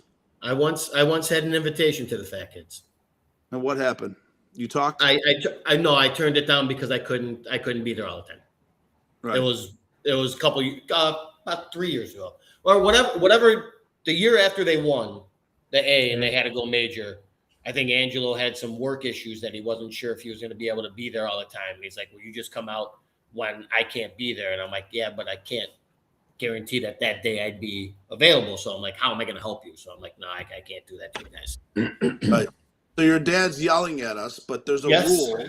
Oh, he's not fucking wrong. I mean, no, it's not a rule. It's not a rule. It's not a rule. You're full of shit. Because where did you have Nate ranked on your shortstop list? Go fuck yourselves, both of you. But you know what? Because you're both Jagoffs. I wasn't going to say anything. Hey, there's a reason why. I wanted to see you get red like you are right now and get pissed off. Oh, that's just blotching. Rusty will chime in. That's just blotching to some drinking. Here, hold on. Is everyone following me? I'll put you tied with your cousin at number 8. Well, if you put me tied at number 8, I think that makes 31 people on your top 10 list. Yes. No, hold on. 1, 2, 3, 4, 5, 6, 7, 8, 9, 10, 11, 12, 13, 14 guys at my top 10. Donnie, don't fucking laugh. You're getting awful like your Uncle Jimmy. Yeah, count them up. Yeah. I had 19. Yeah. 19. I had 14. This was like you had way more than 14. You had 36. And this was like when I had this was like when you had me on for the rapid fire and it took 47 minutes. Well, it's been a pleasure, Mick, honestly, as always. Jimmy, I'm going to close out the show with a message, okay? Go ahead. And buddy. I think I might make this a weekly thing. So a little backstory. Mickey, you're going to love this. Oh, okay. I am in a group chat with 2 people. And one of those people is Uncle Jimmy. And the other person is the one they call Birdman. And Birdman, who I've never met in person. But Jimmy gave you a number to, which I love. Who Jimmy put in a group chat with me. Text in this group chat 17 to 55 times a week. And it's at all hours. Okay? And it's always about stories from the 90s of games that he was getting thrown out of or fights that he was getting into or calling me a horrible softball player. Those are the 3 topics that we talk about. Tonight during the show, he messaged, and this is where we'll sign it off. He said, almost fought the entire 45s at Mount Prospect when our park team Rats beat the 45s. True story. Ask Berger, one more step and I'll drop you. Mick watched the game, so, I coached first and was thrown out of the huddle as Nate strolled in 100 emoji. Yeah. And that's it. That's the whole message. So Donnie, I know you want to end on that, but so can you see it or no? No, you can't. It's tough. Well, because there's usually blue in your text chain of other people talking, and the screen all- is just it's all white because it's just all Bird. Bird. All Yeah. Bird. Straight down for 12 straight hours, not talking to himself. Yes, 100%. Having a conversation with himself. Yes, I know. But, and I also want to say one more thing before we go. So we talk about, giving me shit about not having you in the top 10, but I'm going to say this, okay? There was only one guy that this guy thought of when we were going over top 10 pitchers in softball. And why was that? No. Because in my opinion, you've been one of the better pitchers your whole life. You've played on the A levels, you've played on the major levels, you've played at all different types of your game, right? So obviously I didn't put you in the top 10 tonight, but I only thought of you because you haven't played major softball in the last 5 years. Yes, you play for bankroll at the A level. I get it. But I ain't win it though, so I ain't that good. But whatever. But that's one of the main reasons, though. Like, you've been a staple of pitchers for the last since I've started playing. So Yep. there was no one else that ever came to my mind when I was going to do this top 10 list because of that. So Donnie signed off. But either way, He said he had to go. The fiance put the kibosh on. Game of 11 o'clock deadline. Yeah. So I wanted to say thank you. I think he's getting a phone call. That's what happened. But Yeah. either way, It's Birdman. probably is. I wanted to say thank you for that. Who you bringing on? Nobody. The Bird. The Bird? Bird. No, Bird has infiltrated the show. no. Why? Let's not do No, that. I appreciate you guys thinking of me to bring me on. I love talking softball with you guys. Yep. Love talking with Donnie in person more. It's fun. It's fun because you can embarrass him on the show and he just ducks his head. When it's in person, it's so much better. He is so uncomfortable. It's great. And by the way, Um, Mick, our yeah. team Jagoff team, Uh-huh. we're gonna be low. We're gonna be low. We always say that. We have to say that until everyone bails on us the week before, right? Are you picking up more pitchers? Because I think we need some more. We might have picked up Moji today, so it'll be us Nice. four. Nice. What the hell? Can I play right field? Moji's not playing though. That's what he told me. But can I That's play right? what Can I play right told. field? You can play right field for an inning or two, sure. When we're up big, you can go out there. We're I not only, putting you out I only there got to 2 do anything. concussions in that inning, so I was good to go. We're going to win this year, No, that's fine. Mick. We're going to win this year. Enough of these Iowa guys. We're going there to win. Agree. Fuck yeah. Yeah, All right. we're not going to win. But I'm going to see you in Yuma. Oh, you're going to Yuma. You're going to Yuma, right? I'm going to Yes. see you in Yuma this year. Teammate. Wow. I'm going to see Donnie in Yuma this year. We're all going to be in roommate. Yuma this year. Awesome. Well, that means I'll have another person to drink with in Yuma. That's perfect. I like drinking. Yeah. What day are you guys flying down to Arizona? Because I'll be in Scottsdale on Tuesday morning. Well, cousin Robbie, dumbass, wants to go to San Diego by himself, so I'm trying to convince him not to do that. I'm gonna try to fly out Wednesday night. Okay. To Well, Phoenix. if you come in early Tuesday before we leave, It for won't be Yuma- Tuesday. I have work, Jimmy. I have a real job. I don't work for a pretend Chinese bank and just have money up the wazoo. I don't have that luxury like you do. So, Okay. That's okay. That's okay. fellas, thank you. Thank you, Good Mick. show. Appreciate I it. appreciate you guys Everyone, having me. thank you. Yep. Thank you, everyone, for watching the Uncle Jimmy and Cousin Donnie Show, sponsored by the Beacon Tap, Signature Transportation Group, and Cut Shot. So, guys.